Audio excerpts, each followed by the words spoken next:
Al cabo de la calle, el podcast del blog del periodista Pedro J. Navarro. Identidades movedizas.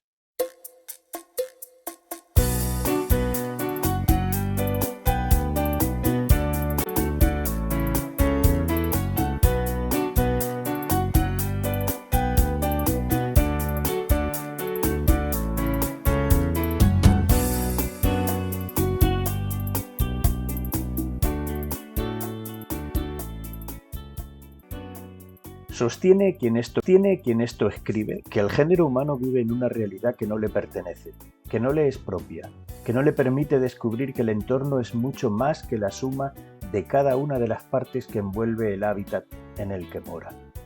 Respalda esta minitesis en el deseo de no arrebatarle a la naturaleza todo aquello que le es propio, al margen de lo que los hombres y mujeres han sido capaces de alterar en su búsqueda de adaptarse al devenir, lo que vendría a ser ese mundo de las identidades movedizas. Clara Obligado lo ha intentado resumir en Una casa lejos de casa, la escritura extranjera, este libro publicado por Ediciones Contrabando a finales del pasado año. Y lo ha hecho a la hora de reflejar la generación de estrategias de identidad, ya que entiende que vivimos en un mundo diaspórico provocado por diferentes situaciones a lo largo de la historia.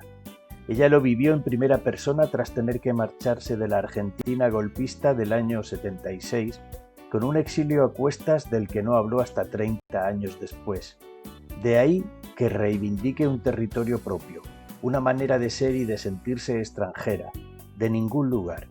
Y lo hace, vamos que sí lo hace, desde una actitud de optimismo militante en estos tiempos líquidos en los que la melancolía es una de las más temidas tentaciones a las que sucumbir. La lengua y el surgimiento de la escritura a partir de un extrañamiento es otro de los elementos que entran en juego en este vasto mundo de las identidades, porque para ella no toda escritura es escritura. Se trata de lo que brota de un lenguaje mismo, y así lo compartía hace unos días esta autora extranjera, excéntrica y desubicada, tal y como la definía Lola López Montejar en una sesión de su taller de escritura creativa. O como señala Marta Sanz, cuando nos pensamos en nuestra lengua, y cuando reflexionamos sobre nuestra lengua, nos estamos pensando.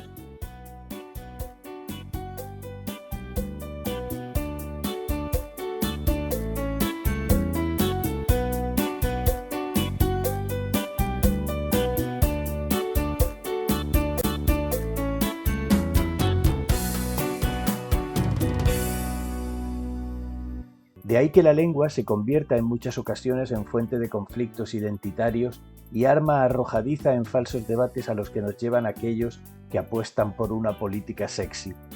Tony Roldán lo explicaba hace unas semanas al argumentar por qué los políticos proponen malas políticas. Inicialmente ofrecía 3 respuestas.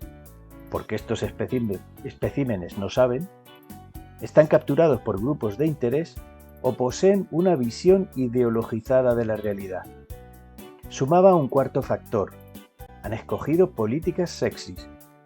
¿Y qué es una política sexy? Pues una que sea simple, simbólica y divisiva. Esto es, lo complejo debe de quedar a un lado, tiene que ser asociada a los tuyos y es preceptivo que cause un fuerte rechazo en los adversarios.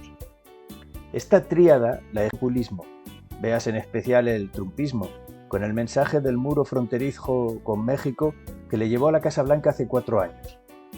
Se puede trasladar también al debate identitario que tanto conflicto ha generado en el caso catalán. Un ejemplo claro lo tenemos en la falsa disputa del castellano como lengua vehicular. Y no digamos si conseguimos extrapolar el concepto a una literatura sexy que vende por su simplicidad, porque trata al lector únicamente como de los míos y porque genera una división simple y llanamente para inventar un conflicto que despierte la atención y encendidos enfrentamientos en la jungla de las redes sociales. Es la identidad, estúpidos. De ahí que resulte tan recomendable volver al último libro de Clara Obligado, a recorrer esa memoria de su autobiografía que es la memoria de su escritura, de sus lecturas, de su extrañamiento.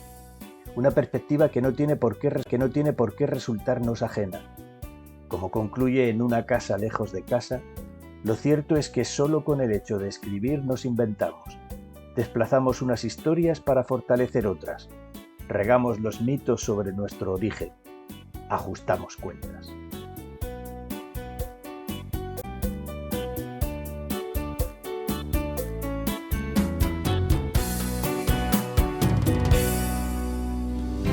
Al cabo de la calle, el blog del periodista Pedro J. Navarro. Puedes suscribirte a este canal en YouTube y si te gusta, compártelo.